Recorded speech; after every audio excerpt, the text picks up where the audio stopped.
Millions of Catholics around the world are mourning the death of Pope Francis at the age of 88. The Vatican says that he died of a stroke and heart failure after months of ill health. His personal residence is locked and sealed. His body will lie in state in St. Peter's Basilica.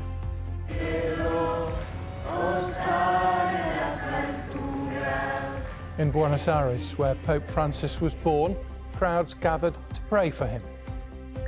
This is the scene at the Vatican this morning, where we expect cardinals to meet today to discuss plans for his funeral. We will bring you the latest and explain the process of electing the next pope. President Zelensky says Russia needs to give a clear answer about whether it will accept Ukraine's proposal not to strike civilian infrastructure. He added Ukraine was ready for any conversation about how a 30-day ceasefire could be achieved. Earlier, President Putin said Ukraine's suggestion needed to be carefully assessed. An Easter truce declared by Mr. Putin saw a brief pause in long-distance airstrikes, but both sides accused each other of continued hostilities. Medics in Sudan say the number of people killed in the western region of Darfur has risen to more than 600 in less than 10 days, the largest mass killing of unarmed civilians since the start of the war. In the latest attack on Sunday, the Sudan Doctors Network says more than 20 people were killed. Dozens more were injured by the paramilitary RSF in the besieged city of El Fasher. The organization says the attack involved heavy artillery shelling and targeted residential neighborhoods. Harvard University is suing the Trump administration after a decision to freeze more than $2 billion in federal funding to America's oldest university. The administration had asked for a series of policy changes as part of what it called an anti-Semitism crackdown, but Harvard refused. The lawsuit filed in a court in Boston accuses the government of trying to use the withholding of funding as leverage to gain control of academic decision-making.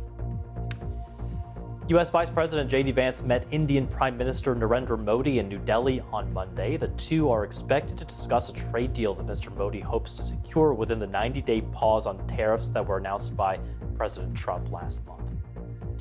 And U.S. stock markets, as well as the value of the U.S. dollar, plunged Monday as President Donald Trump escalated attacks on Federal Reserve Chair Jerome Powell. On Truth Social, the president called him a major loser, and he warned that the U.S. economy will slow down unless the Fed cuts interest rates. The attack comes days after he threatened Jerome Powell's job. Mr. Powell has stated that Trump cannot legally remove him until his term expires next May. At 6, the funeral of Pope Francis will take place on Saturday. Donald Trump and Prince William will be among those attending. The Pope is lying in an open coffin in a chapel at the Vatican. Tomorrow he will be carried to St. Peter's Basilica, where he will lie in state. Also tonight, the International Monetary Fund says President Trump's trade tariffs and the uncertainty will lead to a significant slowdown across the world. Donald Trump's trade war will backfire on the US. That's the verdict here of the IMF, downgrading the US more than other major economies. But Britain will be hit too. And space, the most expensive place to eat. Now scientists are trying to grow food in orbit to cut down the bills.